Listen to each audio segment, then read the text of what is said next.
Previously on that Cthulhu John. Lenny, it feels like your leg is twisted around right at the knee.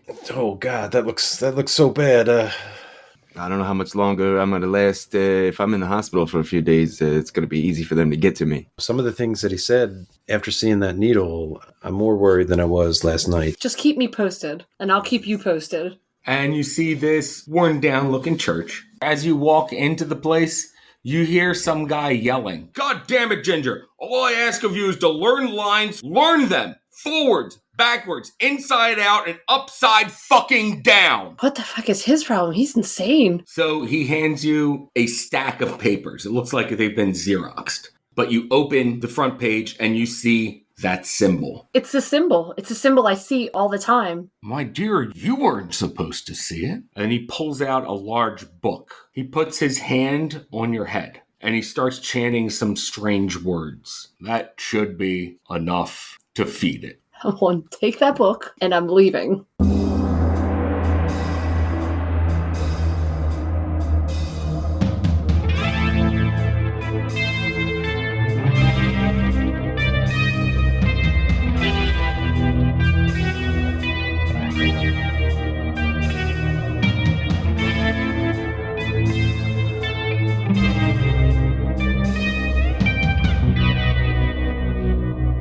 Welcome to that Cthulhu John. Hello, thanks for joining us for that Cthulhu John episode 35. We are a real play Call of Cthulhu podcast. I am George, your keeper of arcane lore, and with me are my friends and investigators, Chad. What's up? Chuck. What's in the book? And Jenny. Whoop whoop. No. All right. So, guys, Oh no. when we last left off, Lenny was in the hospital with his leg up in a cast, and we left with Heather, who had just stolen a book from Professor Bradshaw, the director of the play that her roommate is in. She stole the tome from him and brought it to Walter as he was leaving work. Just what Walter likes. Stolen merchandise. Yeah, Walter, you just got a big book slammed into your chest as you got pushed back into the bookstore. Well, what's going on? What is this? We have to get in. Can you unlock the door so we can get in and then lock it again? Yeah. And he kind of looks around to make sure that it's just him and Heather that are watching at the moment. Outside the store, the street's pretty clear. All right. He looks a little puzzled, but he lets you back in and locks the door behind you. This is Headley. This is my friend Heather. I'm going to take her in the back and look at something, apparently. The book, obviously. The book. Walter is so awkward. He gestures to the book. Look over some foot pictures she's sending to her grandfather. No. The lighting's all wrong. You want to put the necklace around the toes. Yeah. Why is that grosser? Did you just gag? Maybe a little bit. Oh, that's wonderful. Feet are that. weird. They look like deformed hands. Oh, yeah, I guess. Agreed. So he gestures for you to accompany him to his little back study, unless Headley has any objections. No, Headley's like, if you guys need to, check something out back there or, need some privacy, whatever, you can head on back there. That's fine. Walter, you can lock up when you're done. I will. Thanks so much, Headley. I appreciate it, bud. Says, yeah, no problem. And he goes back to counting out the register. I wave thank you. Thank you. As I'm going. So I clear a little space on my work shop little table / desk area there and gesture for you to set it down. He's like, what is that there? That looks kind of old. So it's from that play that I was working today. It's crazy. I kind of stole it. It's not mine. It's the director's. And oh boy, the symbol was in there. And he let me look at it, and I saw it, and it made me all wobbly. And then he told me I was never supposed to see it. And then he put a spell on me. He called me over. He said, "You were never supposed to see this. This is only for the actors." And he like put his hand on my head and said a bunch of weird words. And now it doesn't happen anymore. I don't know. Maybe it could cure Lenny from the snakes. I just don't know. Whoa, slow down a minute there. You want a drink or something? You want some water? Yes, please. And I like house a glass. He gestures. He actually takes one of the folding seats out and, like Rutherford Brightly, he kind of dusts it off for you and sets it down. Mm-hmm. You went to the place to do the curtain pulling thing, and you ended up stealing this and leaving and coming here. Yeah, I just had to like. Remember, we went to the tarot card reader. We went to the psychic, and she told me that there was like. And we remember we thought maybe this director was like, I don't know, the devil or something, and then he put a spell on me. Oh my! Walter takes out some reading glasses and puts them on, and he just picks like a random page somewhere like past the halfway mark and opens it up towards the back. I wonder what's inside. All right. So inside, you see it looks like a script of some sort. So it's just some part of the play that I open up to in the second half of the book. Yeah. Or in the script, I guess, itself. I guess he reads a few lines of it out loud and tries to make any sense of it. But I guess, what is it, like Shakespearean kind of It's language? It's kind of Shakespearean, but hard to describe. It's of Shakespearean like language. Okay. Um, Once he sees it looks like a script, though, he's like, maybe he flips back to the beginning looking for any dates as a reference of when it might have been written. all right. So it says English translation, 1895. My. Someone's had this for a while. Does it say what it was translated from? It says translated from French. So this is pretty old. How about the condition? Is it in good shape? It's in pretty good shape. It's got a little edge wear on it, but that's about it. I wonder if it was translated somewhere around the Louisiana Bayou. Chad will get that one. Little Hunt Showdown. Look it up. I like it. Look it up. Read a book. It's not. It's a game. Oh, Gosh, how thick is it? Would you say like hundreds of pages or 100 or what? It's 200 pages long, about 200 pages long. And look to the cover again. Does it have any specific title or something on the spine to identify it? The spine of it says "The King in Yellow." Sheesh. Heather, I'm not sure what to do here. What are your intentions with this book? I mean, surely he's going to notice something like this is missing as he's kind of flipping through the pages to see if there's anything of interest. I don't know. I kind of don't even know. He said he casted a spell on you? I guess, I'd be happy to look through it, but does this person know where you live? Wait, your roommate's there still, right? He looks a little concerned. I don't know. I kind of wasn't thinking, but I mean, he's got to be some type of like witch man or something. Like, how can you just put a spell on someone? Even when they were doing the play, he was crazy and screaming, and then the play made you dizzy just listening to it. I don't know. I just thought maybe you could make sense of it. You're like a book guy. Yeah, I will certainly pour through it quick as I can and see if anything sticks out. I mean, I'm sure there's got to be other things than just the script itself. Maybe there's some memoirs from the original translator. I'm not sure what we're looking for, but he starts flipping through the pages carefully. And All right. So, Walter, as you're flipping through the pages, it'll have a page of script or a couple pages of script and then a couple pages after it. It has a lot of explanation, but not so much explanation as it is just positing thoughts on what it could possibly mean.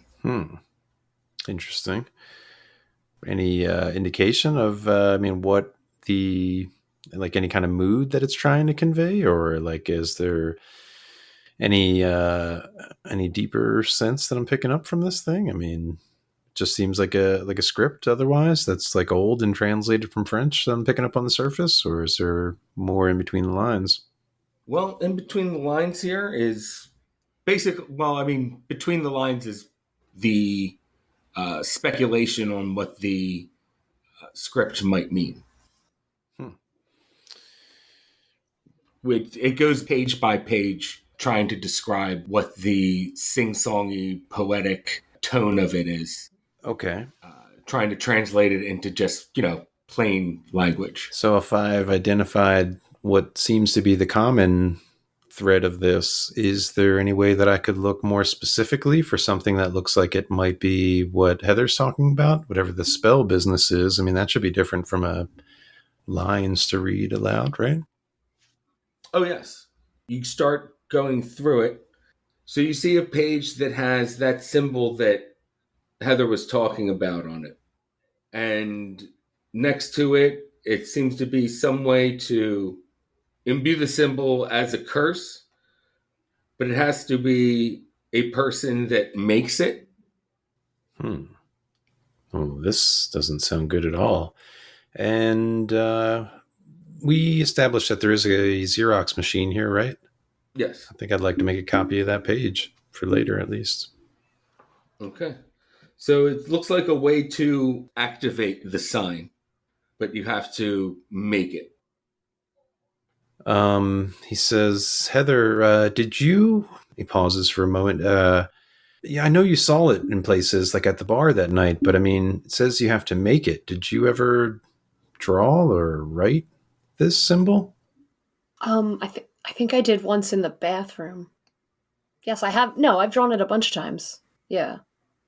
But Heather, the first time you saw this, it was in the steam from the shower that you took. Right. So wait, the steam When I made the steam.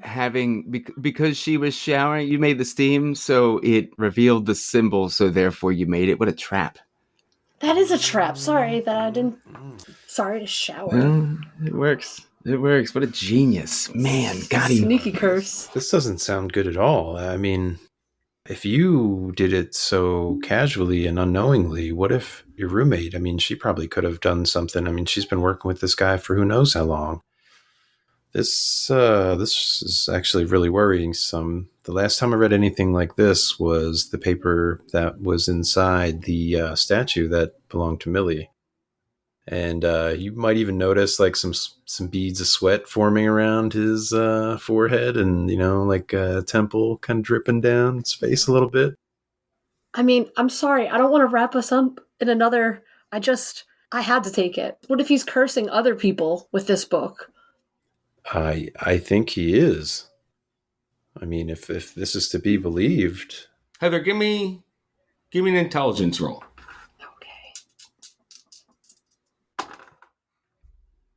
Ooh, 12. And I have...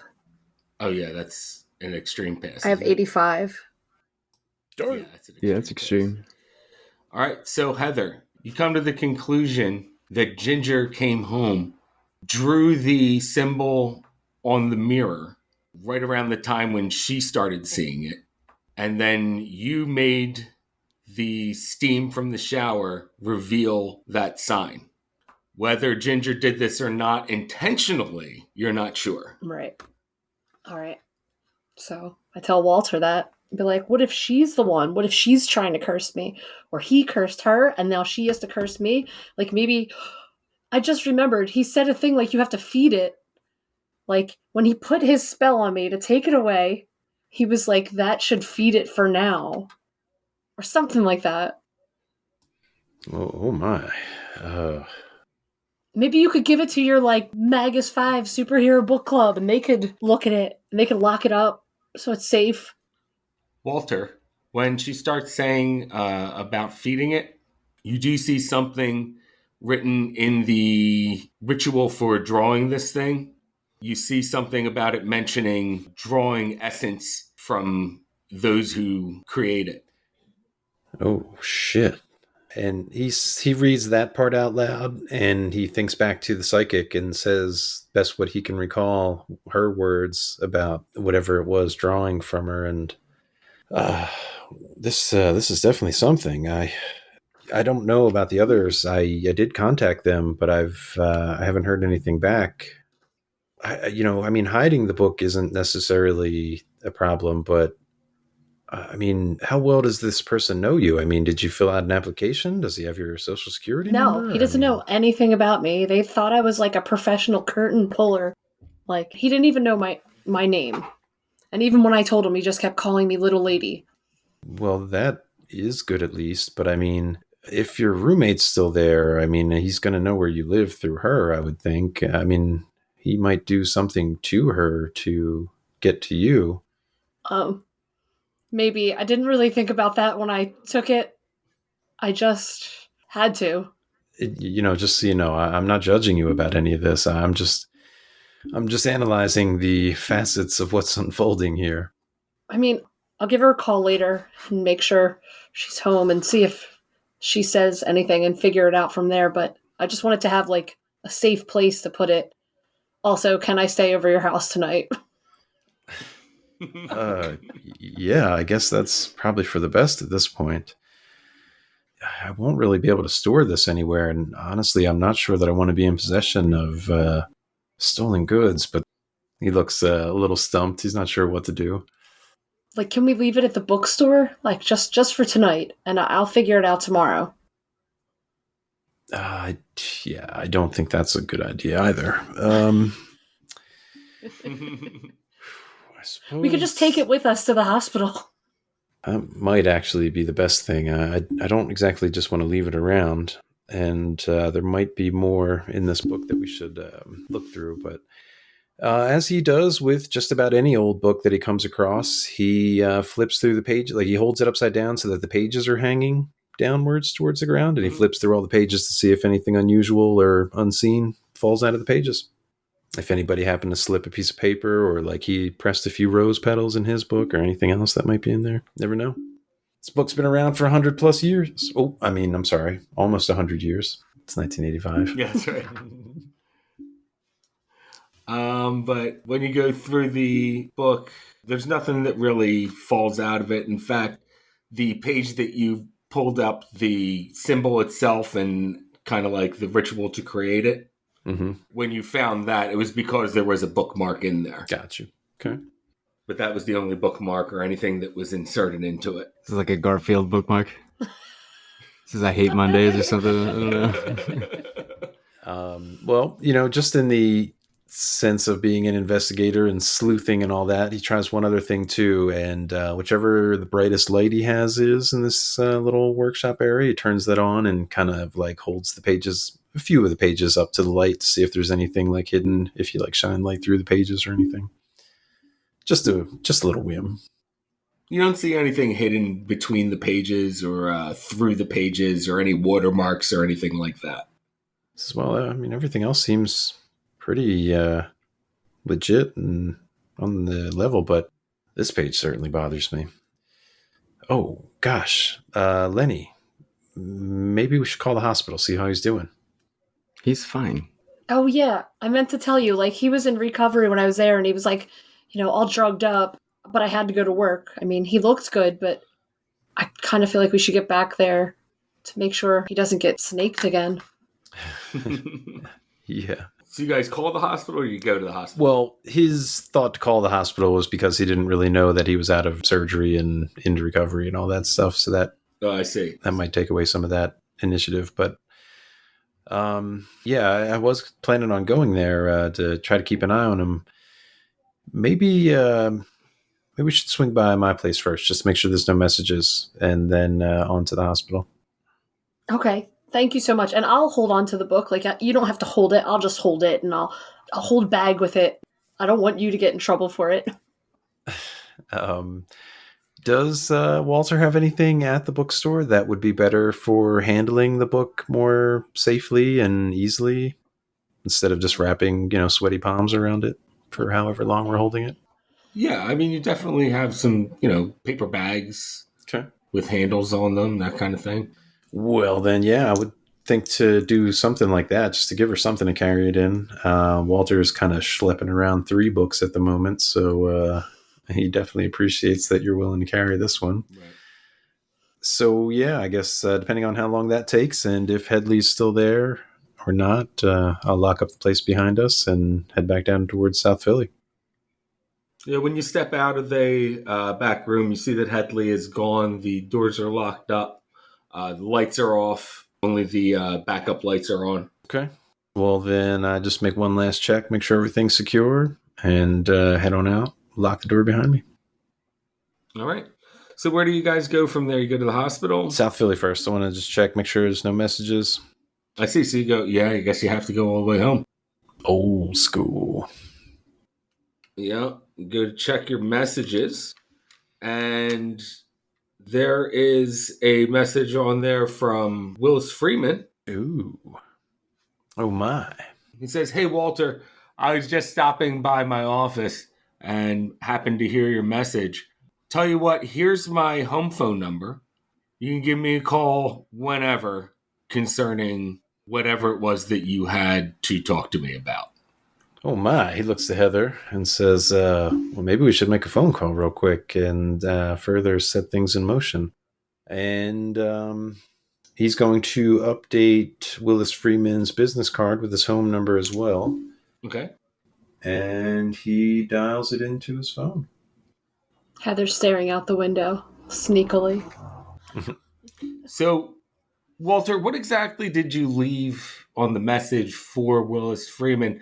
You didn't tell him that you found anything purple or anything like that, right? I think more specifically it was that I had something, or that I found something in one of the tomes or one of the volumes that I wanted to have identified before, removing it or anything, or just to see if it was something of importance. But, given the nature of where it was found and things that we had talked about lately, figured I'd check with him as opposed to somebody else.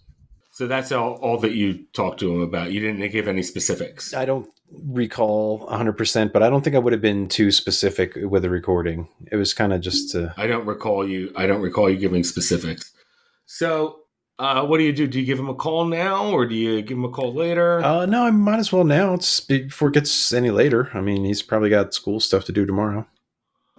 So you give him a call. You give his home number a call, and he picks up, and you hear him go, "Yes, hello." Yes, this is Walter Pendergast. Is this Professor Freeman? He goes, "Yes, it is. Yes, it is. Thanks for calling me back there, Walter." Yeah, likewise. I'm happy that you were kind enough to share your home number. Something has come up, and I wonder more so now if there's any correlation. Have you talked to Professor Brightly today at all? No, I haven't had a chance to. And he hasn't contacted me either. I see. Well, I had left him a message after I had left you one as well, because some things have developed since then. Willis, do your books mention the Ophidians? My set of books from the Speculum Magus? Yes, that's correct. Yeah, there's some mention of the Ophidians in there, but Rutherford's really the one that's more the expert on the Ophidians. I see. Well, maybe more to the point, I sought your help in this because the first volume in the series has some sort of smear or a stain, which I wanted to see if it was significant. But afterwards, something more dramatic took place, and I have another compound that I had hoped you might analyze. There's a lot more that I could go into detail, but maybe the phone isn't the best place for such things. But would it be possible to give you certain samples to analyze? He says, sure. Best place to do that would actually be at the university. You could stop by my office, drop off whatever samples you need to. Well, the one is in the first volume of the Speculum Magus, as I mentioned. Would you be okay with hanging on to that to analyze it? Says, sure. He says, just a moment. I want to grab the second thing and just make sure I know what I'm speaking of. And he grabs it to make sure or examine it a little closer and see if there's any liquid in it. In the needle, Yeah.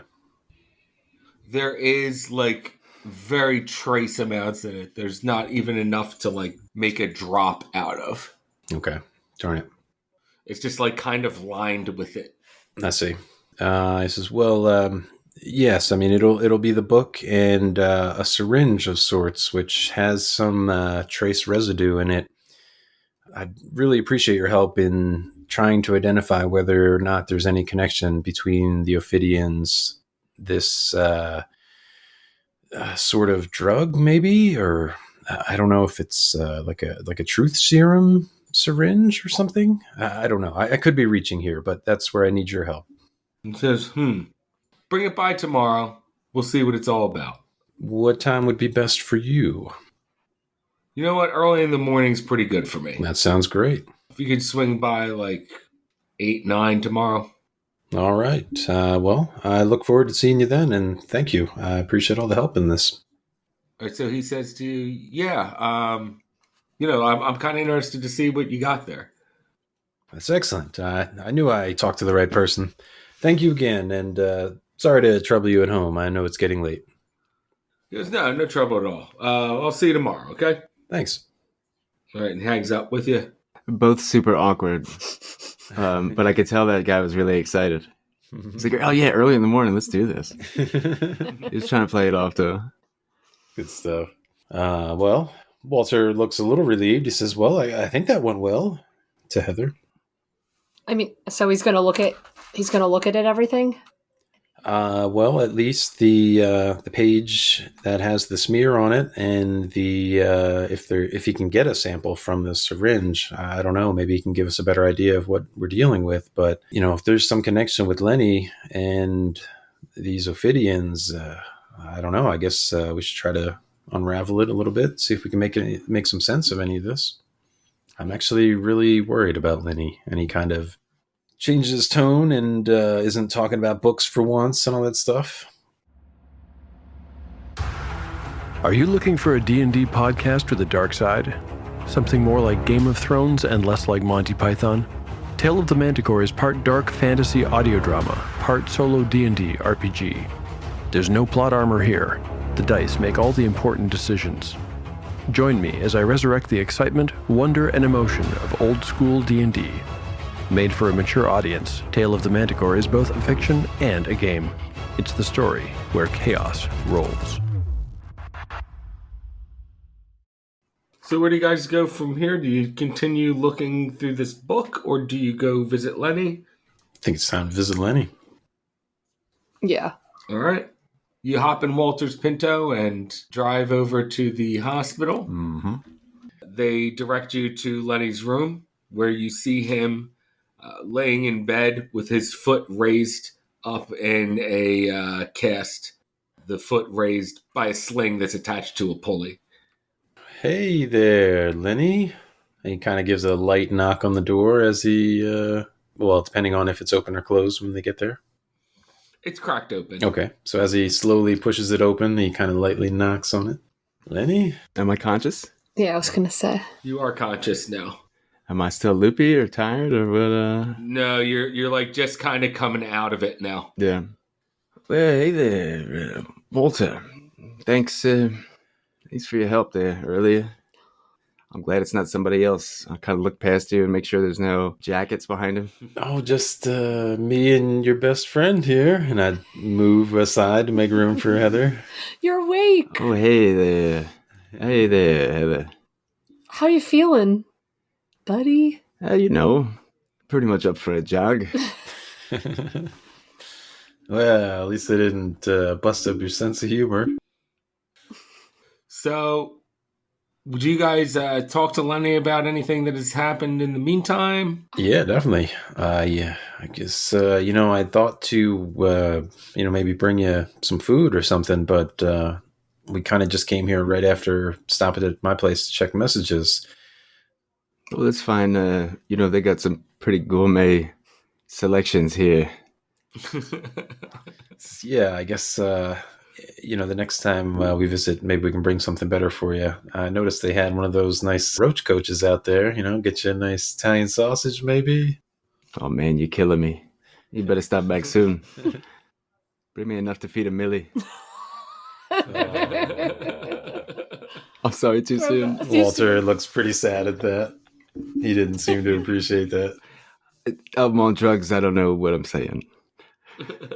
Yeah. Before we came here, I made a phone call about looking into whatever's in that needle there for you, pal. Hopefully, I'll have some answers for you by tomorrow. I don't like needles no more. Or soon, at least. Oh, hopefully. That would be good to know. Say, I don't know if you ever made mention of where you got these books or who you got them from. By any chance, was it someone who died mysteriously? Or disappeared, perhaps? Well, yes, actually, a Professor Raymond Tooley once owned the books, and I read back as much, or I recite as much of his obituary as I can recall. You recall that it said that, he was survived by his brother Silas, and that he had no children of his own, but he was, a beloved son and uncle and brother. It doesn't say anything about how he passed. It said that he passed in his sleep. What are you thinking? Maybe some kind of foul play? Kind of let out a sigh. No, I don't know. I mean, it's speculation here. I already mentioned that the people that gave me that needle were some bad guys.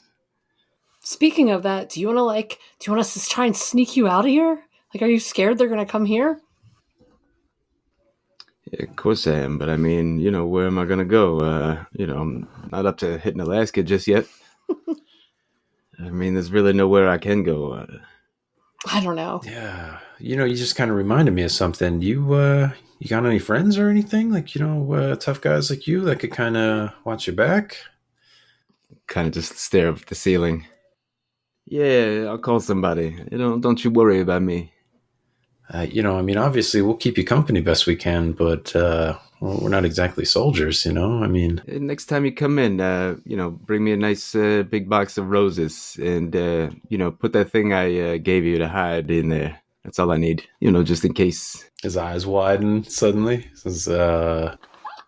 Your blackjack? I think he was thinking the sawed off, but... Yeah. You're sawed off in the fucking roses. I saw it in the movie, maybe. That movie's not out yet. It's not? Walter entertains the idea of that for a moment. He kind of looks around a little bit. I mean, not that he's 100% on board with this, but does it look like if Walter were to attempt this? I mean, does it look like you could hide a shotgun anywhere in this place? No. Yeah, maybe I ain't thinking too straight. What about my little gun? You could hide that somewhere. That could fit. Walter, you're pretty handy. Couldn't you, make like a little extension of my cast? Like a clip-on fake bit of cast with the old, right in there? Bring some plaster of Paris and just... it's a thought. That's interesting. Maybe, but I can't imagine the recoil and what it would do to your damaged knee. And I'm not trying to... I mean, I would like it to be removable. It's not like...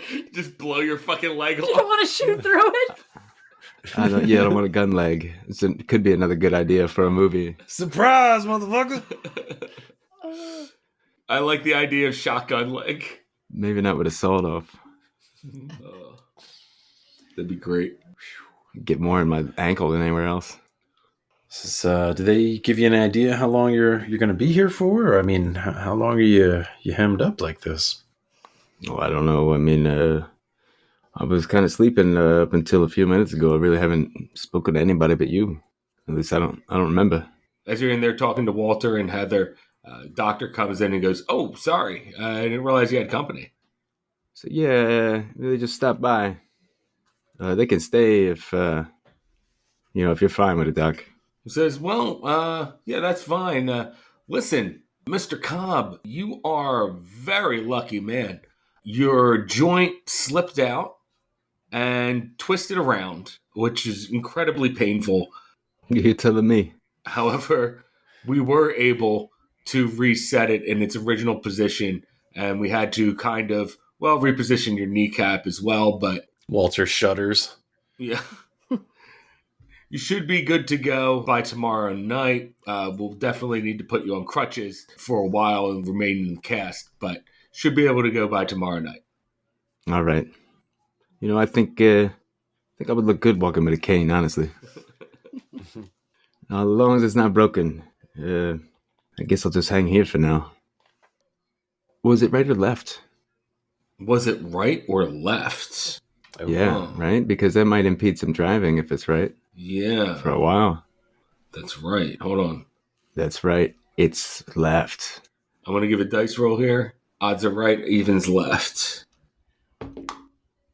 That's a 2. Evens left. Evens left. All right. So you can still drive, kind of. It's going to be awkward as hell.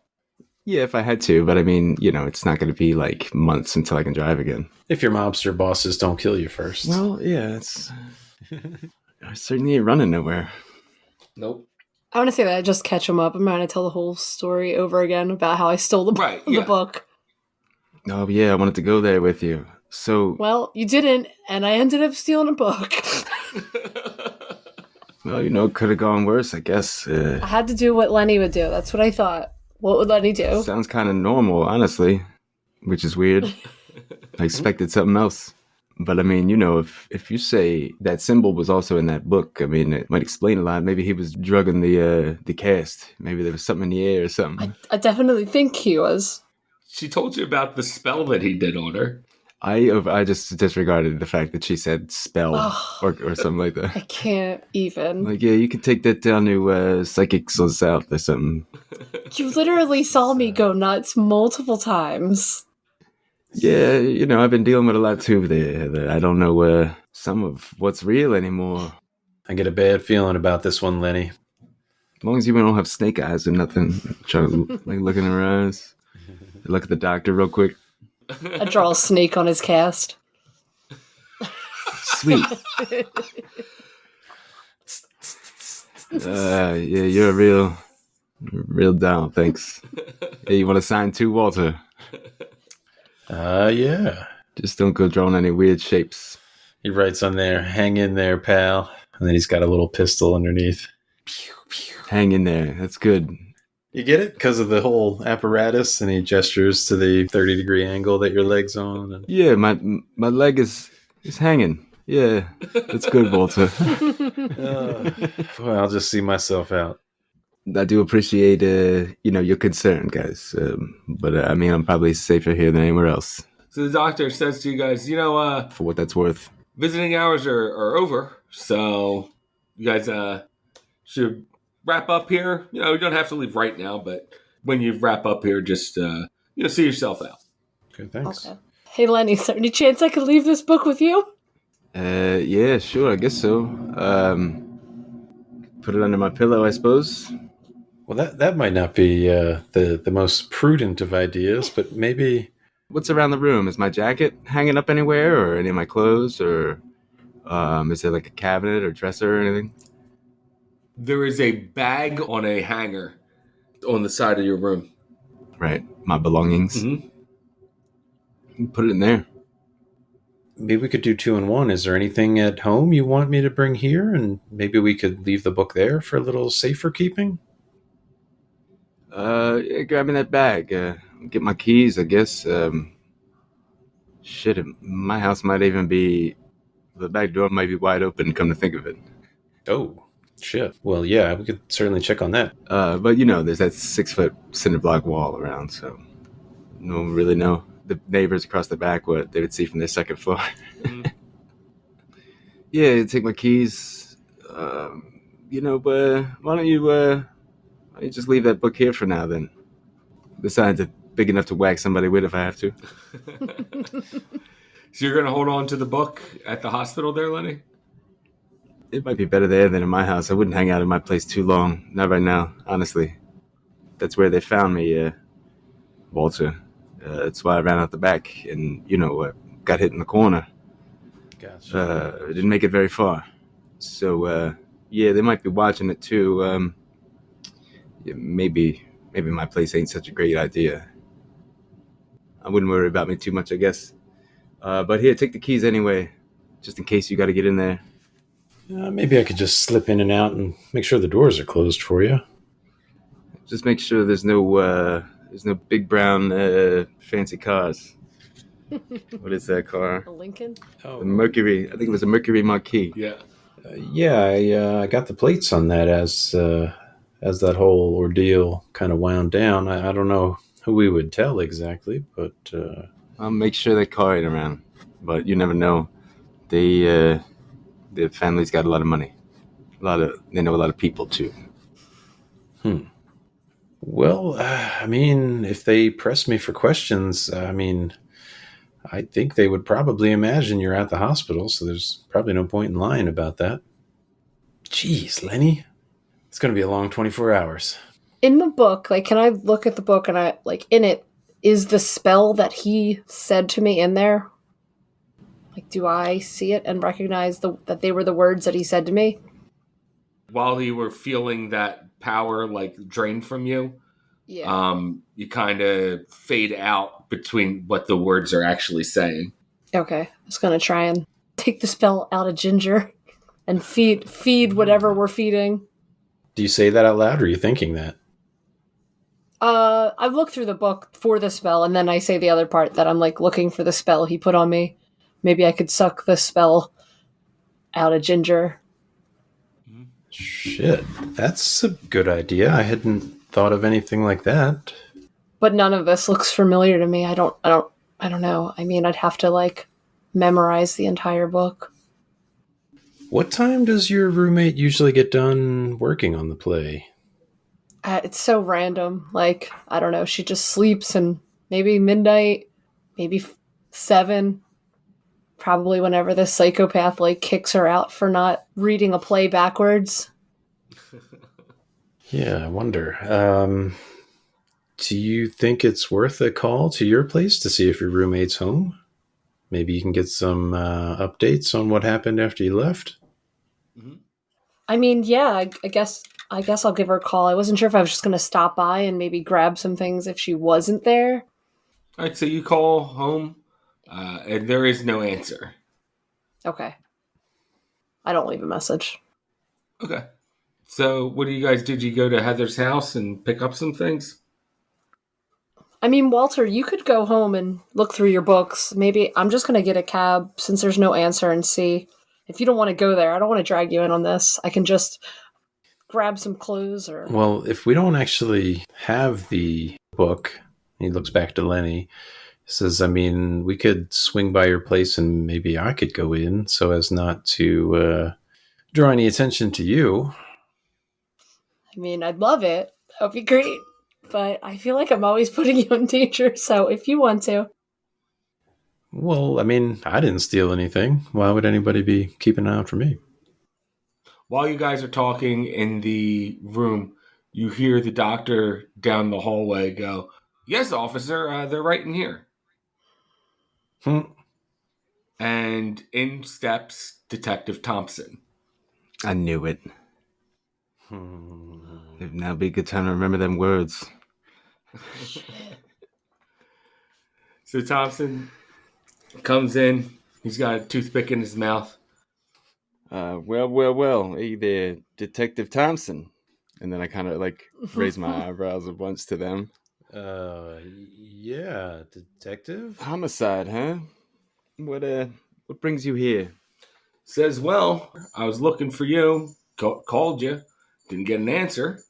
So I was wondering what happened to you and found your name in the hospital registries.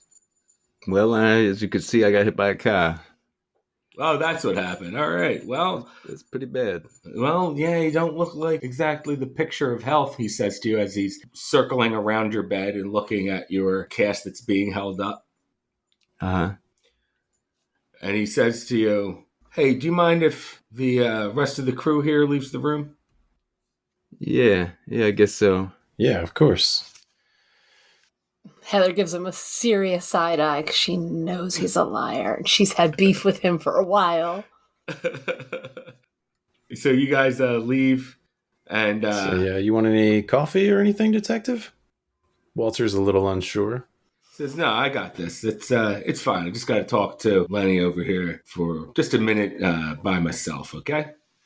Yeah, of course. And Walter makes the leave. He closes the door behind you, and he goes, "So Lenny, when was the last time you talked to Chucky?" I mean, like a conversation, or because I think that was probably before the weekend. Although I did hear his voice outside my door this morning, and I saw a guy with a bunch of jackets on. Couldn't really see his face. It sounded a lot like him. But yeah, I'm not too sure that is Chucky.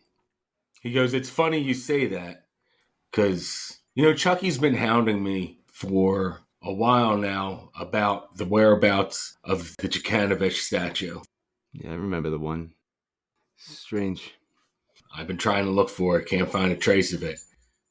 But then all of a sudden he stopped talking on me for it. When I brought it up, he didn't seem to know anything about it. Yeah, right. Like he was in somebody else entirely. That's what it felt like." Like the only information they have is information that they gathered from other people. "What do you mean they?" Him and his son. He goes, "Yeah, I heard word of Skinny Joey acting weird too. Asking a lot of questions, right?" Yeah, it was right before his dad changed. There was a little weird change in him too. I don't know what's going on, dude. But it's not good, huh? He says to you, "Well, if Chucky did show up to your house with Joey, you're probably not going to be safe there anymore. Yeah, you're telling me. Is there anywhere else you can stay at?" Well, I mean, if I could get my truck out of the impound, that might help. Says, let's see if I can help with that. Should be able to drive, but there's enough room in there. Might be able to hide out for a couple days outside of town or something. Yeah, that sounds like a good idea while I look into this a little bit further. Well, for now, I'm stuck here. So, I guess I can just wait. If I can get to you, that means they probably can too. Yeah, but I don't think the son's gonna be doing too much traveling, walking around. What makes you say that? We had a bit of an altercation in the street after I got hit by the car, and kind of beat the shit out of him in like a fit of madness and shock, I guess, which I know does not reflect well upon me. He goes, "That's okay. Believe me. Believe me, I've wanted to kick that little prick's ass a lot of times." He's the worst. My God. Oh man, Thompson's on your side on this one. Look out. Well, Cobb, tell you what, we're going to stay in touch. Try to survive till you can get out of here, but Yeah, keep that emergency button handy, all right, pal? you got it. And he leaves the room. As he's exiting, he sees you, Walter, and you, Heather. He pulls the toothpick out of his mouth and he goes, visiting hours are over. Why don't you let me escort you out? Thanks, officer. And he says, "Yeah, no problem, Toots." Nice touch. Oh man, what a slime ball. He takes you guys outside and he hops into a police car and drives away. Whew. Walter wipes another palm full of sweat off of his brow after all that. What the hell was that all about? What an asshole. Yeah, I agree with you on that part, but why would he come to see Lenny? I don't know. You want to try and sneak back in and ask Lenny if everything's okay? Well, I mean, You got so excited. I know. Sneak in. a quick thought with that. Were we able to see Lenny still in his bed and, breathing before we left? I mean, did he have yeah. windows leading? Okay, just making sure. He seemed like he was not in good condition, but alert and breathing and... Well, no, I'm just making sure Like, not Thompson dead? didn't put a pillow over his head and friggin' no. shoot him Yeah, in the yeah. face or something while we were outside. Yeah. He says, well, he seemed okay, and I can only assume Thompson had something good to say since there Wasn't any shady business, but oh gosh, what a day. So, where do you guys go from here? It's getting pretty late.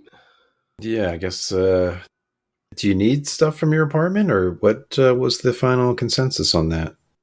I mean, I was gonna maybe grab stuff, but I mean, she's probably home by now. If we drove by, I could see if her car was there. Yeah, that's fine. And he heads towards the car and starts it up. I just want to see if there's any messages on my machine. I don't know, like maybe from her, maybe from him. Walter looks a little concerned. This is maybe not something Walter could tell, but I mean, does the book that she took from Bradshaw, is it in decent enough condition? Does it look like, it's been well cared for throughout the years? I have it. Well, yeah, but I mean, I did look at it. Okay. Yeah, it looks like it's pretty well kept. It's got some edge wear, but that's about it. I don't know who this Bradshaw is. I mean, I've heard of him, but I don't know him personally. I don't know if he's the kind of guy that would go right to the police with something like this. But given your relation to Ginger, your roommate there, we got to at least plan for that being a possibility. But fortunately, they shouldn't know my car. So yeah, let's do a drive-by and see what we see. Okay. You drive by Heather's house. You do not see Ginger's car out front. Okay, I'm gonna run up. I tell Walter, I'm gonna run up. If you want to come up, you can. But I just want to check my messages and grab some clothes. I don't know. So I'll give you a few moments. I'll keep the car running. Okay, thank you so much. Be right back. So Heather, you head up to your apartment and you do see that there's a message on your answering machine. I'll listen to it. Push the little button. So you listen to the message on the answering machine, and at first you hear just indistinct, what sounds like someone shouting in the background. And you hear Ginger go, Heather, Professor Bradshaw is really freaking out right now. I hope this isn't you, but you didn't happen to leave here with some book, did you? Anyway, if you did, just bring it back, please. He's really flipping out right now. All right. Bye. And we're going to end the episode there. Oh, man. He already ate her. I'm glad we're ending it because I don't know what to do. So I got to think about this for a little bit. Oh, man. Well, that's okay. Think it over. Maybe. I don't know. Ooh. Damn. Thanks to everyone for listening. Thanks, guys. Yeah, thanks. And remember, sanity is overrated. Way too overrated. Going crazy over here.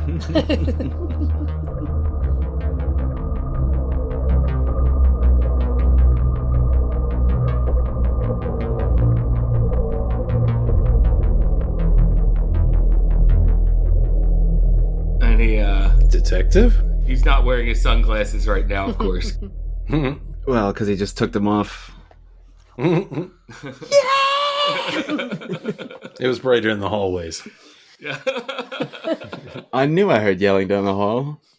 Hey, this is George. Just a quick reminder to like, follow, and review us if you like what you're hearing. And if you want to support us and make our show better, head on over to our Patreon. You can always email us at contact@thatcthulhujohn.com with any comments. And you can follow us on Instagram @thatcthulhujohn.